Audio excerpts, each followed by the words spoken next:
Assalamualaikum warahmatullahi wabarakatuh. Alhamdulillah, alhamdulillahirabbil alamin wassalatu wassalamu ala asrofil anbiya'i wal mursalin wa ala alihi wa ashabihi ajmain.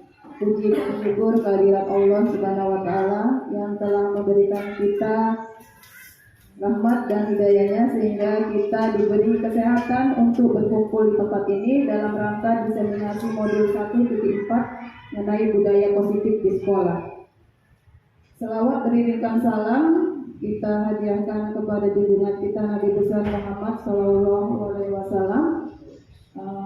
Semoga kita mendapatkan syafaatnya di yaumil akhir kelak.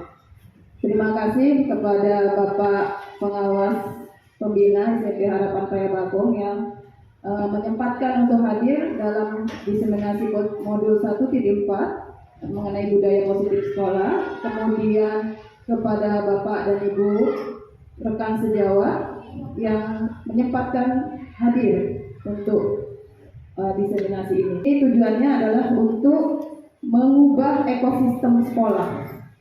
Jadi supaya kita tidak lagi terfokus pada proses pendidikan lama masa penjajahan menjadi ke masa kurikulum merdeka. Jadi untuk ini kita lihat dulu latar belakangnya. Sesuai dengan pendidikan Indonesia, ya kita udah tahu bahwa Bapak Pendidikan Indonesia adalah Ki Hajar Dewantara, maka latar belakang dari seluruh pendidikan kurikulum merdeka kita beralih ke dari filosofi Ki Hajar Dewantara. Ini dia. Jadi ada 8 poin yang saya ambil untuk filosofi pendidikan Ki Hajar Dewantara. Yang pertama adalah dasar pendidikan yang menuntun. Kita sebagai guru bukan lagi sebagai pusat. Kita harus sekarang memfokuskan kepada murid. Itu dia. Jadi kita harus bisa menuntun. Menuntun ini memberikan arahan. Ya Bapak Ibu, kita memberikan arahan kepada peserta didik supaya dia mampu menebalkan konteks sifat-sifat baiknya.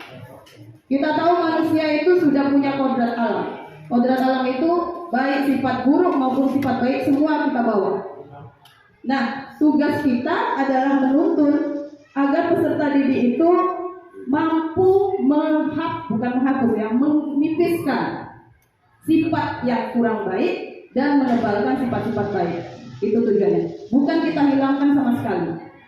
Itu tujuan dari pendidikan pertama. Kemudian yang kedua yaitu mengenai merdeka belajar. Di sini untuk merdeka belajar sebenarnya adalah tujuannya untuk setiap guru ataupun peserta didik mampu menggali potensi diri secara maksimal melalui proses pendidikan yang dia minati. Jadi kita tidak bisa memaksa siswa itu agar minat kepada pelajaran kita. Tapi tidak bisa kita biarkan juga. Kita tetap harus kembali yang pertama, menuntun, membimbing agar bagaimana caranya kita sebagai guru mampu mengajak peserta didik itu agar berminat kepada pelajaran kita. Dibuatlah cara bagaimana supaya anak itu mampu tertarik dengan pelajaran kita. Ya, itu termasuk PR besar bagi kita guru. Itulah makanya kita perlu menggali potensi. Jadi jangan sudah menjadi guru di tempat. Harus tetap belajar lagi. Selanjutnya yang ketiga ini berhamba pada anak. Nah, maksud dari berhamba pada anak bukan kita menyanjung anak. Apa yang dia mau kita turuti, tidak. Berhamba pada anak artinya ketika kita melakukan proses pembelajaran di dalam kelas, maka siswa itu harus kita perhatikan bagaimana minat dan bakatnya. Bagaimana apa yang dia suka, apa yang dia mau. Ya, jadi itu tadi tujuannya berhamba pada anak tadi ya. Jadi kita harus menciptakan pola-pola pembelajaran yang mampu membuat anak tertarik. Kalau dia menghadapi masalah, kita tanya dulu masalahnya apa. Jangan langsung kita menjudge atau menghakimi anak tersebut. Kita harus tahu dulu kenapa dia seperti ini. Apa? Jadi nanti ada di slide selanjutnya kita bahas mengenai permasalahan siswa. Selanjutnya budi pekerti. Pada budi pekerti, ini adalah keselarasan atau keseimbangan dari cipta, rasa, karsa. Sehingga siswa itu kalau sudah punya cipta, rasa, dan karsa, maka dia akan memiliki budi pekerti yang seimbang. Nah, ini tugas guru. Kembali kita yang di sini menuntut, gitu ya. Kemudian kita lihat ada kodrat alam dan kodrat dewantara. Itu adalah sebuah lahan pertanian. Siswa itu benihnya, sekolah lahannya, kita guru petaninya. Jadi kita nggak bisa paksakan biji padi tumbuh menjadi jagung.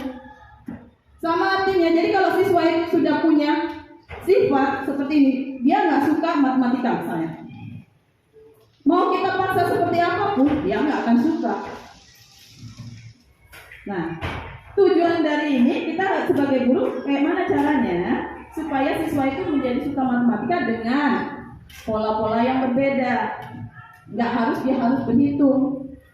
Jadi kita harus menciptakan pendidikan yang menyenangkan. Selanjutnya kodrat zaman.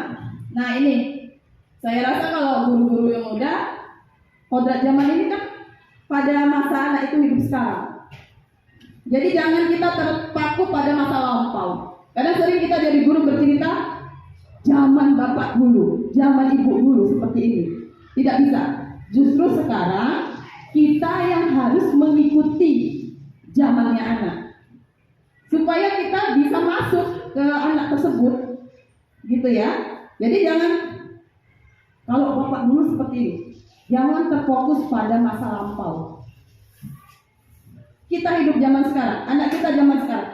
Justru tugas kita adalah untuk memberi persiapan kepada anak supaya ketika nanti dia hidup di masa depan, dia sudah mampu terjun di masyarakat.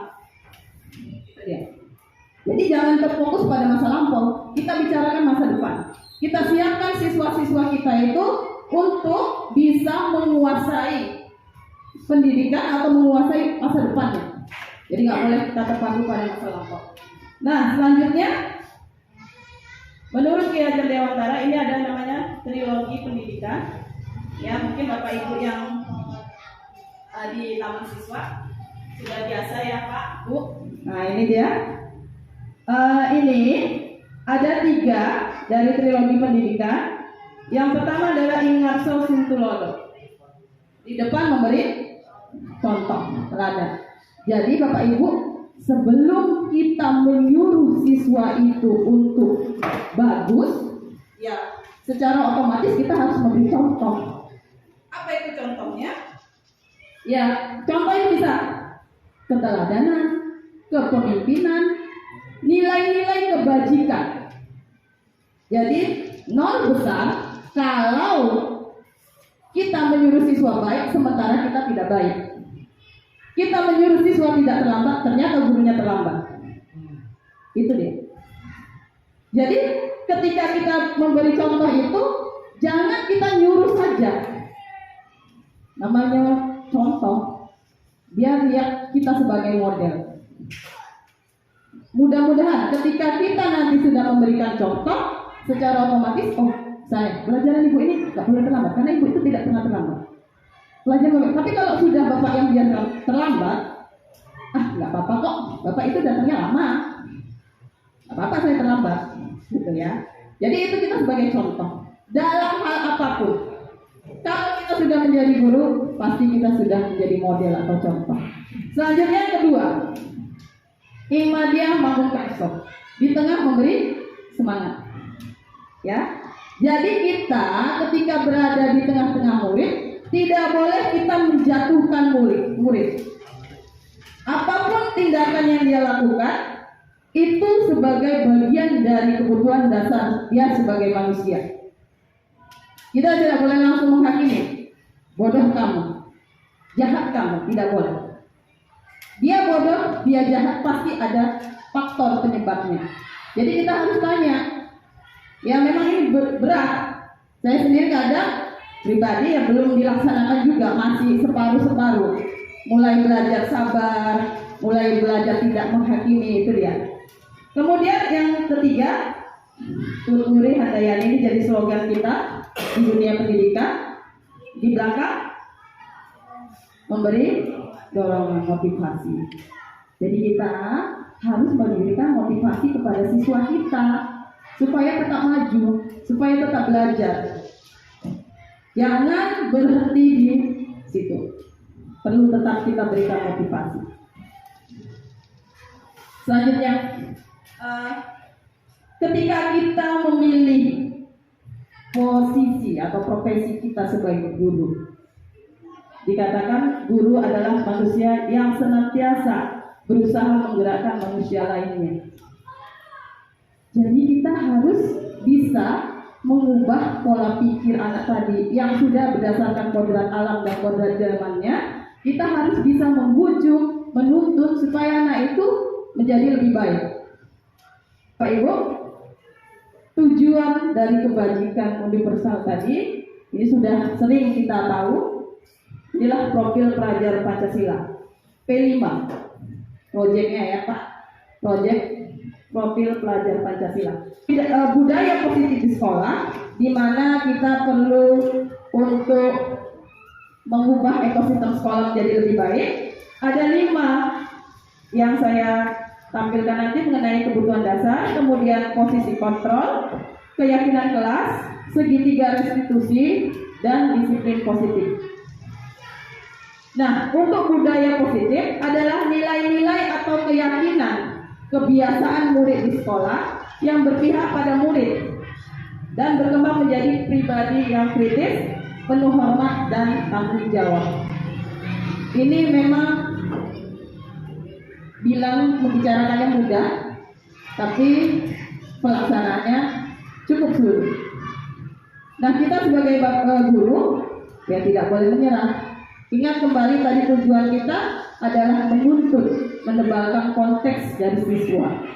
Jadi nggak ada kata menyerah. Tunjukkan budaya positif, guru memegang peranan penting. Ini tadi kembali Bapak Ibu untuk mengarahkan murid dan menuntun murid. Ya, ini melalui kegiatan pembiasaan yang dilakukan di sekolah.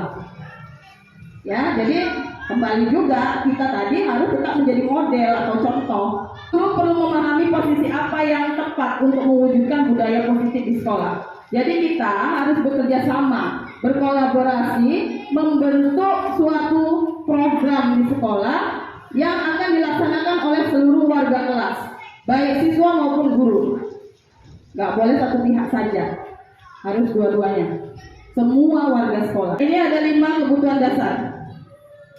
Menurut William Glasser, bahwa setiap tindakan manusia memiliki tujuan tertentu untuk memenuhi kebutuhan dasarnya.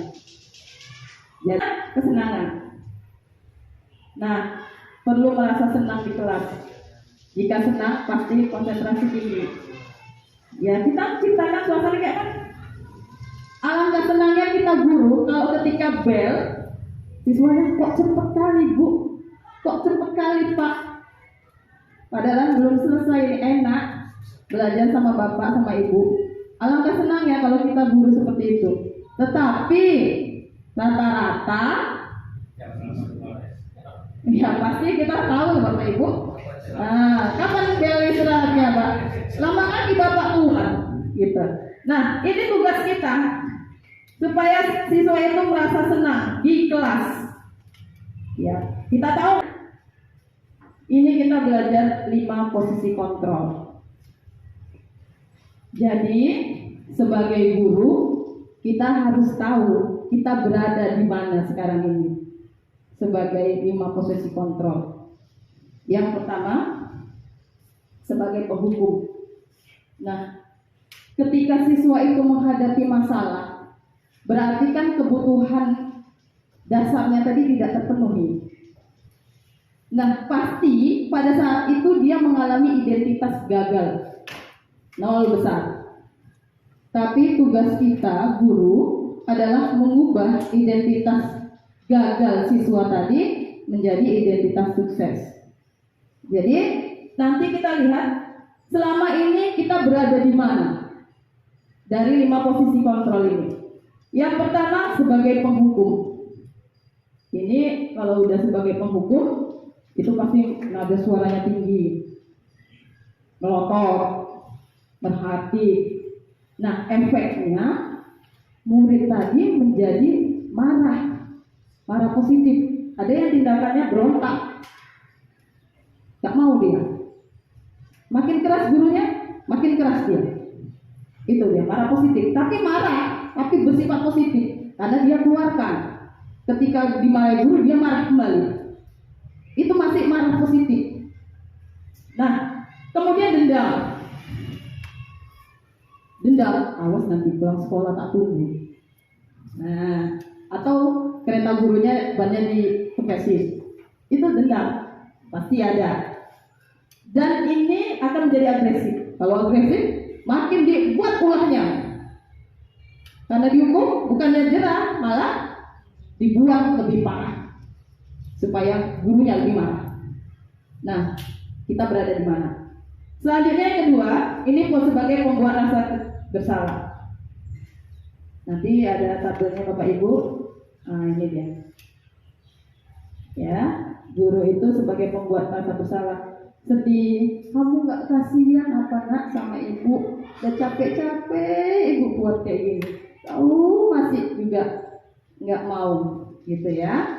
Nah, itu dia pembuat rasa bersalah. Jadi kita juga sebagai orang tua nanti perlu kita tahu di mana posisi kita. Kalau udah membuat rasa bersalah, efeknya siswa itu sedih, kecewa, merasa dirinya useless, tidak bermanfaat, tidak ada gunanya, rendah diri, putus asa, dan marah negatif. Nah, ini marah negatif lebih berbahaya Bapak Ibu. Bisa aja kejadian dia melukai diri sendiri, bunuh diri segala macam, karena dia merasa useless tadi, tidak bermanfaat. Nah, dia tidak keluar marahnya. Jadi kita juga nggak boleh menghakimi murid tadi seperti ini. Kamu kenapa begitu, nanti orang tuamu bagaimana? Kasihan ya nak orang tuamu. Nah, mungkin dia ada bermasalah dengan orang tuanya. Besoknya jadi marah negatif dia, gitu ya. Selanjutnya teman. Kita menganggap murid kita itu teman. Boleh. Di sini sudah termasuk kategori yang baik. Nah, ada ramah, akrab, bercanda seperti kita ya. Kalau dulu tingkat SMA, itu biasanya dibuat seperti itu Bapak Ibu. Senyum, ceria, efek murid senang, akrab. Tapi efek negatifnya tidak ke semua guru dia lakukan seperti itu. Pilih-pilih. Ya, guru yang disenangi oke, dia ikut. Kalau yang tidak disenangi ya udah lost gitu. Nah, ini dia, ada tetap efek negatifnya. Selanjutnya sebagai pemantau. Nah, sebagai pemantau, nada datar, bahasa tubuh formal, efek siswa itu harus memahami konsekuensi. Nanti kita lihat perbedaan antara hukuman dengan konsekuensi. Selanjutnya sebagai manajer. Di sini inilah posisi yang paling baik sebagai guru, di mana guru akan mengembalikan tanggung jawab pada murid untuk mencari jalan keluar dari permasalahannya. Jadi ketika murid itu mendapat permasalahan atau dia berbuat tindakan pelanggaran akibat 5 kebutuhan pokoknya tidak terpenuhi, guru tidak boleh langsung menghakimi. Ditanya dulu, apa alasannya dia melakukan hal tersebut. Setelah itu, guru akan mencari jalan keluar. Si murid ini bukan guru yang memberikan jalan keluarnya, tapi murid yang memberikan jalan keluar untuk permasalahannya sendiri. Ya, jadi ini nanti murid percaya diri dan bertanggung jawab. Ini yang disebut dengan motivasi intrinsik. Jadi ini Bapak Ibu tabelnya. Jadi ini tadi ada 5 posisi kontrol: penghukum, pembuat rasa bersalah, teman, pemantau, dan manajer. Jadi ini ya Bapak Ibu, ketika guru berbuat sebagai penghukum, menunjuk, menghardik, menyakiti, menyindir, ini akibatnya akan menjadi pemberontak. efeknya. Pendendam, menyalahkan orang lain. Biasa murid kita ya, kalau misalnya sudah dihukum, ngajak temannya yang lain, menyalahkan orang lain. Itu kalau kita memberikan hukuman. Selanjutnya kalau pembuat rasa bersalah, nah ini tadi sudah disampaikan, efeknya adalah menyembunyikan, menyangkal, berbohong. Bisa sampai nanti ke tindakan-tindakan yang menyakiti diri sendiri. Kemudian ketika sudah menjadi teman, pemantau, dan manajer, itu sudah masuk ke identitas berhasil atau sukses. Jadi paling tidak kita berada di sini Bapak Ibu, di posisi teman. Jadi kita harus menganggap murid itu ya seperti kita. Kalau kita tidak suka ya pasti orang lain juga tidak suka. Jadi kita jangan langsung menjadi penghukum, pembuat rasa bersalah. Ini dia masih perilaku kontrol negatif, masih tidak berhasil, termasuk identitas yang gagal, dan masih dimotivasi eksternal. Nih, kalau sampai dimantau, dia hanya kita yang memberikan konsekuensi. Kalau di motivasi intrinsik, di manajer, udah siswa itu yang menentukan apa hukuman, bukan hukumannya, konsekuensi dari tindakannya. Dia yang akan memperbaiki dirinya sendiri. Maka dia akan menguatkan wataknya atau karakternya. Jadi di sini bisa dilihat perbedaannya Bapak Ibu, ya, tidak banyak lebar. Nah ini mengenai keyakinan kelas. Nah keyakinan kelas adalah penanaman nilai-nilai kebajikan yang akan berkembang menjadi suatu kebiasaan positif yang akhirnya akan membentuk karakter murid. Tindakan terhadap suatu pelanggaran umumnya berbentuk hukuman atau konsekuensi. Nah kita lihat. Kalau yang namanya hukuman, tindakan dilakukan terhadap suatu pelanggaran tanpa melibatkan murid, tidak terencana, bersifat satu arah dari guru ke murid tanpa kesepakatan. Hukuman bisa fisik maupun psikis. Jadi kita ketika menjudge murid, kamu kok bodoh kali sih nak? Itu udah termasuk kata-kata hukuman karena secara psikis. Kita tidak boleh seperti itu Bapak Ibu. Jadi tindakan itu tanpa melibatkan murid itu dikatakan sebagai hukuman. Yang di keyakinan kelas itu harus sudah konsekuensi. Makanya tadi di keyakinan kelas kita harus buat dulu. Misalnya datang tepat waktu. Nah kemudian kita masuk ke proses dialog dari permasalahan yang dihadapi siswa. Di sini ada namanya segitiga restitusi. Nah, segitiga restitusi adalah suatu proses dialog yang dijalankan oleh guru agar menghasilkan murid yang mandiri dan bertanggung jawab. Proses yang pertama dari segitiga restitusi adalah menstabilkan identitas. Prinsipnya di sini adalah membuat kesalahan adalah proses dari pembelajaran. Yang kedua, ini kita lihat. Fungsi dari menstabilkan identitas adalah menggeser identitas murid dari identitas gagal menuju identitas sukses. Kita lihat validasi tindakan yang salah. Yang kedua, tahapan dari segitiga restitusi berdasarkan prinsip setiap perilaku yang menyimpang berusaha untuk memenuhi kebutuhan dasar. Kita wajib mengenali dan mengakui kebutuhan murid dan dapat memperbaiki hubungannya, tidak menghakimi. Jadi jangan ini. Selanjutnya kita lihat dari budaya positif tujuannya adalah untuk membentuk disiplin positif. Disiplin positif adalah disiplin tanpa adanya ancaman, tanpa hukuman. Ini dia. Tidak boleh. Dengan menerapkan disiplin positif dapat meningkatkan kesadaran siswa dalam membentuk karakter positif. Disiplin positif dapat dibuat melalui kesepakatan antara guru dan siswa. Ini poin pentingnya. Kesepakatan kelas tidak hanya berisi harapan guru terhadap murid, tapi juga harapan murid terhadap guru. Nah, ini contoh dari kesepakatan kelas. Bapak Ibu, ini kesepakatan kelas adalah sebuah ketentuan atau peraturan yang disetujui semua anggota kelas. Dapat berupa kebiasaan di luar kelas atau saat keluar lingkungan sekolah. Nah ini pelanggaran terhadap kesepakatan kelas akan membuahkan konsekuensi yang harus dilakukan. Ini syarat-syaratnya Bapak Ibu, merupakan hasil diskusi siswa. Hal baik yang wajib dilakukan oleh semua anggota kelas. Jadi semua. Nah, kalau kita guru mata pelajaran, perlu juga dibuat kesepakatan. Jadi nanti kalau di tingkat SMP dan SMA itu kan sudah guru mata pelajaran dan wali kelas. Nanti wali kelas dengan warga kelas buat kesepakatan kelas, guru dengan guru bidang studi dengan warga kelas juga buat kesepakatan. Dan itu nanti boleh kita buat seperti ini, nanti di-share di grup. Ya, nggak perlu juga harus ditempel. Kalau ditempel misalnya 10 mata pelajaran, udah 10 kesepakatan kelas. Nah, ini perlu dibagi. Ini contoh kesepakatan kelas 91 mengenai membentuk budaya positif, hadir di sekolah tepat waktu misalnya. Yang kedua, duduk pada kursi yang sediakan. Ini kan sudah disepakati dengan kelas. Biasa anak-anak duduknya pindah-pindah ya Bapak Ibu.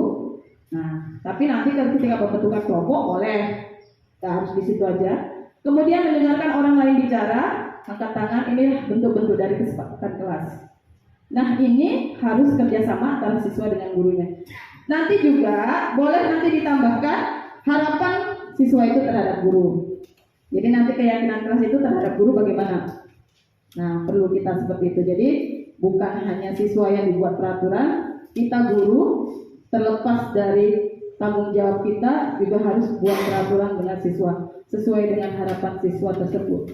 Jadi Bapak Ibu, kembali tadi lagi bahwa tugas kita ketika kita memilih profesi sebagai guru, saya rasa kita harus dengan ikhlas. Jangan mengharapkan reward, mengharapkan hadiah, mengharapkan penghargaan. Yang penting tujuan kita ikhlas, tulus ikhlas membantu siswa itu menebalkan konteks yang ada pada dirinya. Ya Bapak Ibu, dan sekali lagi saya juga sampaikan, walaupun sudah menjadi guru, jangan berhenti belajar, terus tingkatkan kompetensi diri.